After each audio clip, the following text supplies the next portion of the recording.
Good morning. ఈరోజు పొద్దున్నుంచి వర్షం అయితే ఫుల్గా పడుతూనే ఉన్నింది. డ్యూటీకి కూడా వెళ్ళాలనిపించలేదు. ఫోన్ చేసి లీవ్ చెప్పేశాను. అండ్ ఇంట్లో వచ్చి పూరీ చేసుకొని చికెన్ చేసుకొని తిందామనేసి పొద్దున్నే వెళ్ళేసి చికెన్ తీసుకొచ్చేసాడు మా నాన్న. దానికి ప్రిపేరింగ్ అనమాట. మా పిన్నిని పూరీకి పిండి కలిపిమ్మని చెప్పేశాను. నేను వచ్చి చికెన్కి మసాలా రెడీ చేసేదానికి ఇవన్నీ కట్ చేసుకునేదానికి ఎత్తిపెట్టుకున్నాను. చాలా రోజులైంది లాంగ్ వీడియో వేసి. లీవ్ ఎలా పెట్టేశాం కదా, ఈరోజు వీడియో తీద్దాము అనేసి స్టార్ట్ చేసేసాను. అందుకే పొద్దున్న లేచి చేసిందంతా వీడియో షూట్ చేశాను. ఈరోజు ఇంట్లో ఎవ్వరూ డ్యూటీకి వెళ్ళలేదు. మా నాన్న వెళ్ళలేదు, మా ఆయన వెళ్ళలేదు, మా అమ్మ మాత్రం షాప్కి వెళ్ళిపోయింది. చాలా రోజులుగా పూరి విత్ చికెన్ సేర్వ కాంబినేషన్తో తినాలి అనేసి అనుకుంటా ఉన్నాను. ఈరోజు జరిగిందనమాట. యాక్చువల్గా అయితే ఇడ్లీ చేసి చికెన్ చేసుకుందాం అనేసి వెళ్ళాము. ఇడ్లీ పిండి అందరికీ సరిపోదు, అందువల్ల సరే పూరి చేసేద్దాము, సరిపోకుండా ఎందుకు అనేసి పూరీకి షిఫ్ట్ అయిపోయాము. ఇదైతే ఈ రోజ్ ప్లాంట్ మనము పెట్టిందే అనమాట. ఆల్రెడీ మన ఛానల్లో ఉంది. దాన్ని యూట్యూబ్ కూడా బ్లాక్ చేసింది. షార్ట్ వీడియో ఎక్కువ మినిట్స్ ఉందంట, అందువల్ల ఈరోజు బ్లూమ్ వచ్చింది ఒకటి. చూడటానికే చాలా అందంగా ఉన్నింది. అది చూసేసి వచ్చేసి ఇంకా చికెన్ చేయడానికి అనేసి ఆయిల్ వేసి ఆవాలు, ఉద్దిపప్పు, కరివేపాకు అది వేగిన తర్వాత మనం మసాలా ప్రిపేర్ చేసి పెట్టుకున్నాము.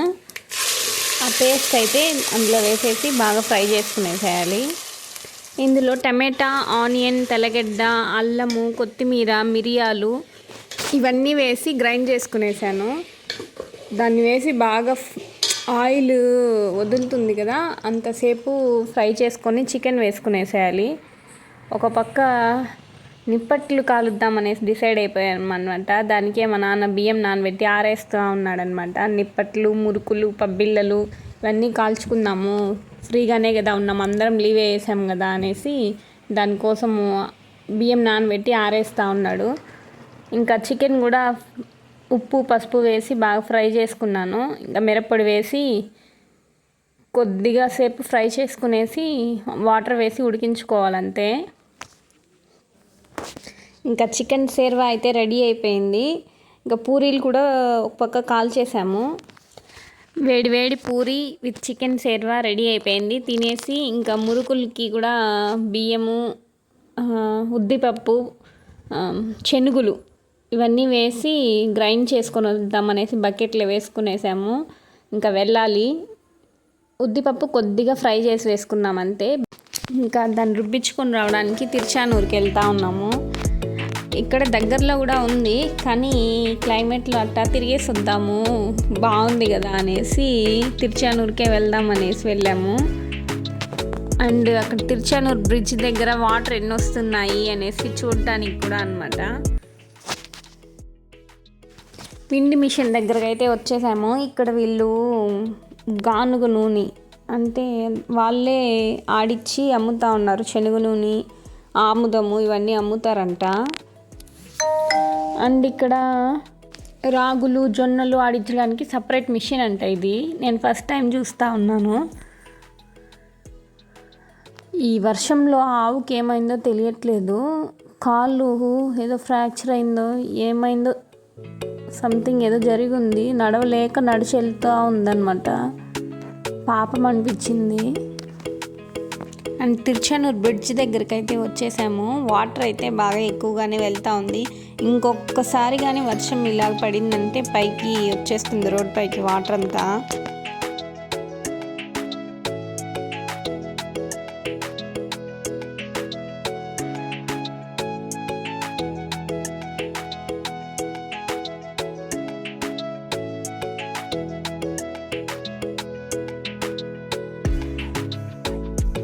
అండ్ ఒక టీ తాగుదాము అనేసి ఇక్కడ ఆగాము. ఇక్కడ చాలా బాగుంటుంది టీ అయితే, అందుకనేసి ఇక్కడ ఆగాము.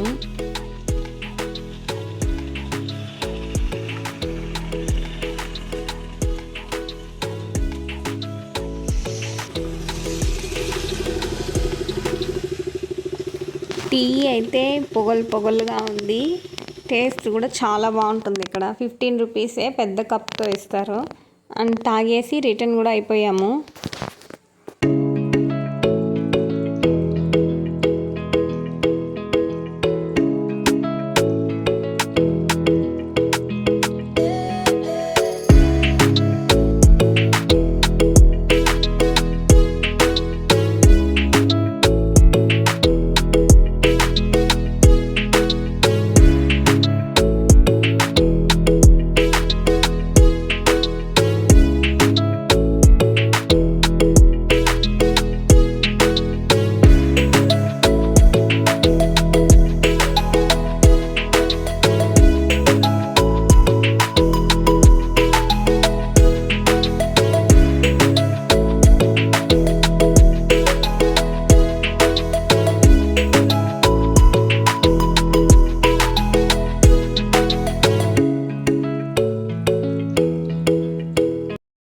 ఇంటికి వచ్చేసి గబగబా నిప్పట్లకి ప్రిపేర్ చేస్తూ ఉన్నాము. మా నాన్న బెల్లం దంచుతూ ఉన్నాడు.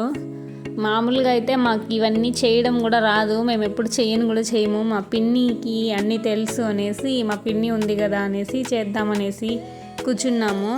అది కాకుండా మా నాన్న దీపావళి చీటీ వేసాడు. దాంట్లో ఒక టిన్ను నూనె ఇచ్చారనమాట. కాబట్టి ఆ నూనెతో మీరు కాల్చాల్సిందే అనేసి అన్నాడు. అందువల్లే కాలుస్తూ ఉన్నాము. మాకు కాల్చడం రాదు మొత్తానికి, అందువల్ల మేము ఎప్పుడు చెయ్యము. చేద్దామనేసి అనుకున్నా మాకు సరిగ్గా రావు. ఆ గ్లాస్తో 3/4 గ్లాస్కి వాటర్ వేయాలని చెప్పింది. 2.5 kgs బెల్లానికి. బెల్లం దంచేసి ఇంకా దాంట్లో వేసేసేయాలి. ఆ బెల్లం అంతా కరిగి పొంగొచ్చిన తర్వాత ఒక ప్లేట్లో వాటర్ వేసుకొని పాకం వచ్చిందా లేదా చూడాలి. ఇప్పుడు మొత్తం కరిగిపోయేసి నురుగు వచ్చింది కదా. ఇప్పుడు వాటర్ ఎత్తుకొని ప్లేట్లో అందులో వేసి చూస్తూ ఉండాలన్నమాట, పాకం వచ్చిందా లేదా అనేసి.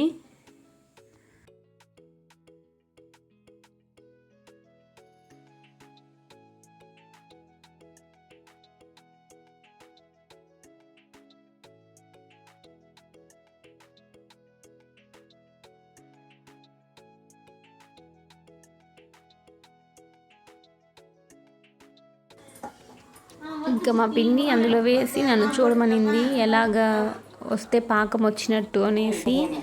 దాంట్లో వేసిన తర్వాత అది ఉండ కట్టిందంటే పాకం వచ్చినట్టు. ఇంకా అప్పుడు గబగబా పిండి వేస్తూ ఉంటే ఒకరు కలబెడుతూ ఉండాలన్నమాట. ఉండలు లేకుండా వచ్చేదాకా బాగా కలుపుకోవాలి. నేను కొంతసేపు, మా పిన్ని కొంతసేపు, మా నాన్న కొంతసేపు ఇలాగా ముగ్గురం కలిపి దీన్నైతే ప్రిపేర్ చేసాము.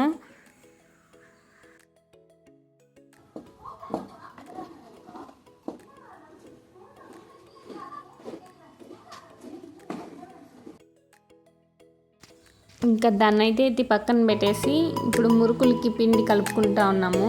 అది కొద్దిగా చల్లారాలంట. అప్పుడు కొద్దిగా ఊరిందంటే అప్పుడు నిప్పట్లు బాగా వస్తాయి అని చెప్పింది మా పిన్ని. అంతలోపల మురుకులు కాల్చేద్దామనేసి మురుకులకి పిండి కలిపేస్తూ ఉన్నాము. అందులో మురుకుల్లో ఏం లేదు, ఉప్పు, ఓమం, నువ్వులు కూడా వేస్తారు. కానీ నాకు ఇచ్చేటప్పుడు నువ్వులు వేసింది ఇవ్వకూడదంట, అందువల్ల వేయలేదు.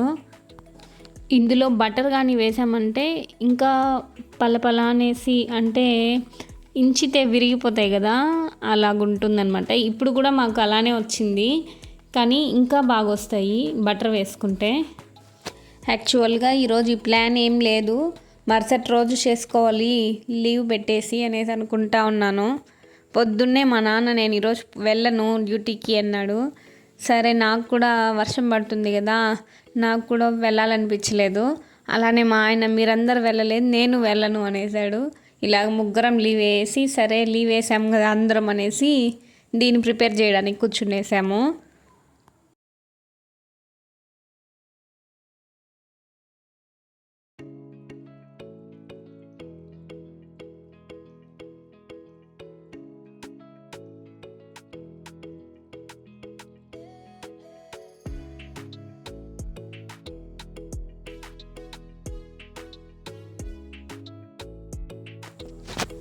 యాక్చువల్గా ఇలాంటివన్నీ ఒకరే చేస్తే చాలా కష్టం అనిపిస్తుంది. ఇలాగ అందరం కలిసి చేసుకున్నామంటే ఈజీగా అయిపోతుంది. కాసేపు మా పిన్ని మురుకులు పిండింది, నేను ఎత్తాను, తర్వాత నేను పిండాను, మా నాన్న ఎత్తాడు, కొద్దిసేపు మా పిన్నికి రెస్ట్ ఇచ్చాము. అలాగ ఒక్కొక్కరుగా మార్చుకుంటూ చేసుకున్నాము. అందువల్ల అలసట లేకుండా అయిపోయింది. కానీ లాస్ట్లో పబ్బిళ్ళలు ఈరోజు వద్దు, టయర్డ్ అయిపోయాము, నెక్స్ట్ డే చేసుకుందాంలే ఈవినింగ్లో ఎప్పుడైనా అనేసి అనుకుంటే మా నాన్న వదలకుండా ఈరోజే చేయాలన్నాడు. అది తట్టడమే చాలా కష్టమైపోయింది. ఇంకా మిగతావన్నీ ఈజీగానే అయిపోయాయి, కానీ అది మాత్రమే కష్టం అనిపించింది మాకు. ఇక్కడైతే మా నాన్న పబ్బిళ్ళలకి మసాలా రెడీ చేస్తూ ఉన్నాడు. జీలకర్ర, మిరియాలు, మిరపకాయలు అన్నీ వేసి దంచుతూ ఉన్నాడు అనమాట. ప్రతి సంవత్సరం మా నాన్న ఏం చేస్తాడంటే బేకరీలో తీసుకొని వెళ్ళి వదిలేసి నీకు ఏమేమి కావాలో నువ్వు అన్నీ తీసుకునేసేయి, ఎన్ని కేజీలైనా తీసుకో అని చెప్పేస్తాడు. నాకు ఇష్టమైనవి నేనేం తీసుకుంటానంటే పాలకోవా, రసగుల్లా ఇలాంటి స్వీట్స్ నాకు ఏమేమి కావాలో అవన్నీ తీసుకుంటాను. ఇంకా పబ్బిళ్ళలు, మురుకులు, లేకపోతే మిక్చర్, కారాస్ ఇలాంటివన్నీ తీసుకునేస్తాను. నేనే వద్దని చెప్పేస్తా, ఇవంతా రిస్క్, ఇవంతా వద్దు, మనం చేయలేము అనేసి చెప్తాను. నువ్వు ఆ డబ్బులేదో మాకు షాప్కి ఇచ్చేసావంటే మేము తీసుకుంటాము అనేసి చెప్తాను. ఒక్కొక్కసారి నాకేమీ అవసరమే లేదు, డబ్బులు మాత్రం ఇచ్చేసే చాలు అనేసి అంటాను. నాకు ఏదైనా అవసరం ఉన్నప్పుడు డబ్బులు మాత్రమే కూడా తీసుకునేస్తాను. నాకు కూడా మురుకులు పిండడము, వేయడం రాదు, విడివిడిగా పోతుందన్నమాట. ఇప్పుడు మా పిన్ని చెప్పించింది, పిండేసి వాటిని వేసి ఎడ్జెస్లో కొద్దిగా అదిమామంటే అవి అలానే అతుక్కొని ఉంటుంది, విడివిడిగా వచ్చేయవు అనేసి నేను అలాగనే చేశాను. బాగా వచ్చాయి, అంగిట్లో అమ్ముతారు కదా, అలాగనే వచ్చాయి ఈసారి మాకు.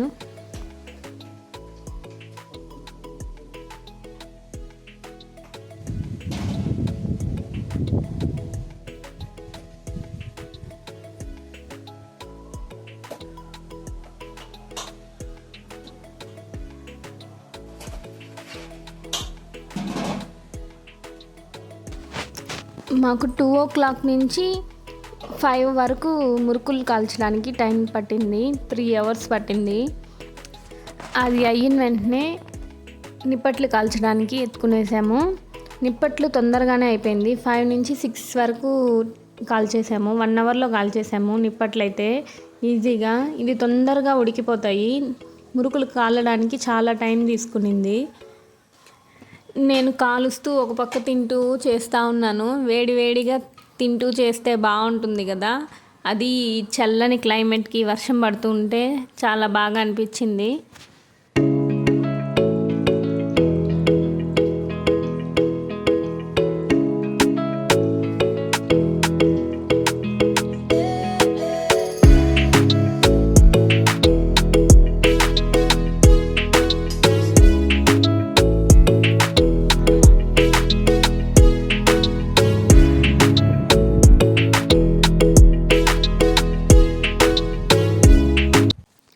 నిప్పట్లు మొత్తం కాల్చేసి పబ్బిళ్ళలు ప్రిపేర్ చేయడానికి అయితే రెడీ చేస్తూ ఉన్నాము.